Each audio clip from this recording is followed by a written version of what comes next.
The guy you see next to me is the secret Bitcoin billionaire. I found him. He is the one who turned a $5,000 investment into $1 billion. He is the one who paid $70 million for a virtual piece of art. And I'm also the one who came from South India and started with nothing. For the first time ever, I want to tell you the story of Meta Koven.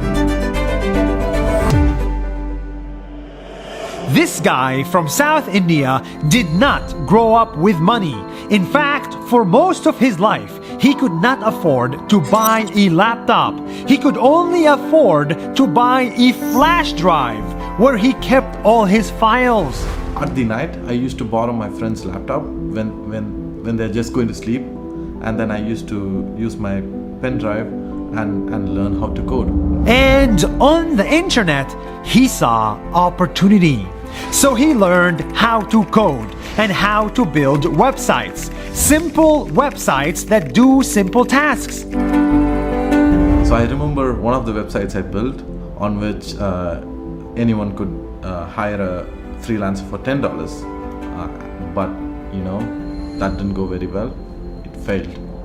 In total, he built 54 websites and 51 of them were complete failures. Until one day, he stumbled upon Bitcoin. He immediately was drawn to the idea and realized that this Bitcoin technology could be big, really big. It was a global idea, and it had people who were passionate about it from all over the world. That really made me feel this is going to be really big. So he adopted Bitcoin, Ethereum, crypto, and blockchain, even when everybody said this was a fad.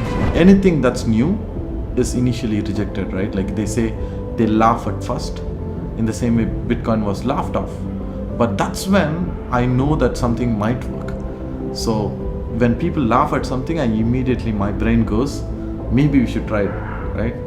8 years ago, Meta Koven believed in Bitcoin so much that he put every little saving he had into it and invested all his time in building Bitcoin companies. So I invested all my time on Bitcoin and trying to build something on top of it, and thereby learning more about it. Over the years, his bet took off, and he went from being a broke software engineer to a billionaire crypto holder. But don't expect the lifestyle of a billionaire, because in reality, nothing in his life has changed. He owns 0 cars, 0 houses, and 0 stocks. 99.9% of everything he owns is still in crypto. And that's how much I believe in it. This guy owns nothing in the real world, but he owns a lot in the virtual one, because he believes everything is going virtual. Money is virtual, land is virtual, and art is virtual. Apparently, his jacket is also crypto. How exactly is this crypto? Actually, there are only 40 pieces of this in this world, and this they call it a Genesis edition, right? And this is attached to the blockchain. There's an address here, right? So if you go on the blockchain and type this address, you will see that that's an NFT, and you'll see that I own it through my address, and there's an RFID chip right here. Oh my God! To that, yeah. What? Yeah. And how much is this jacket? I paid $600.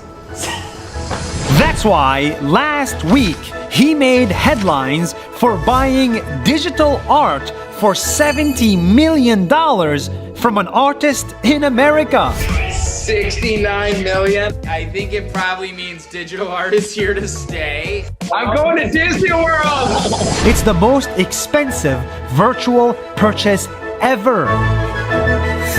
What went through your mind when you clicked buy?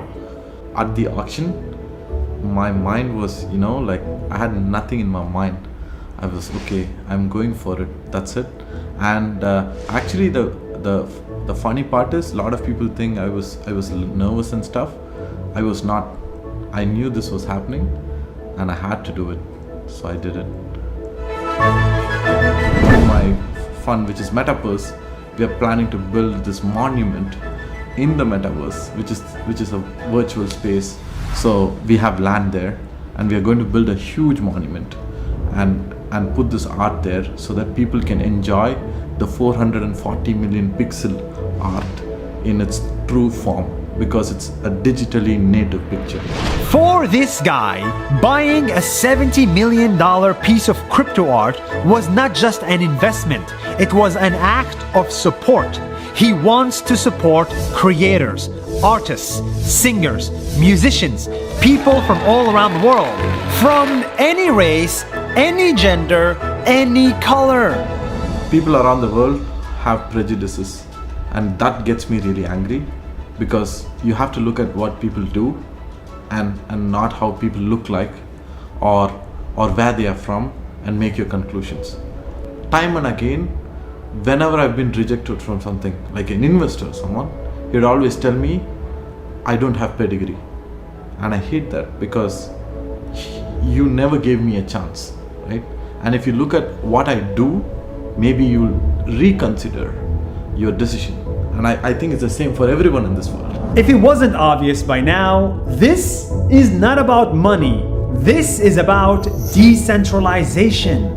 Decentralization is the idea that value will not come only from the West. It'll come from the rest. The next Gucci will not come from Italy. It'll come from Jordan. The next bank will not come from New York, it'll come from Vietnam, and the next billionaire will not come from San Francisco, they will come from South India.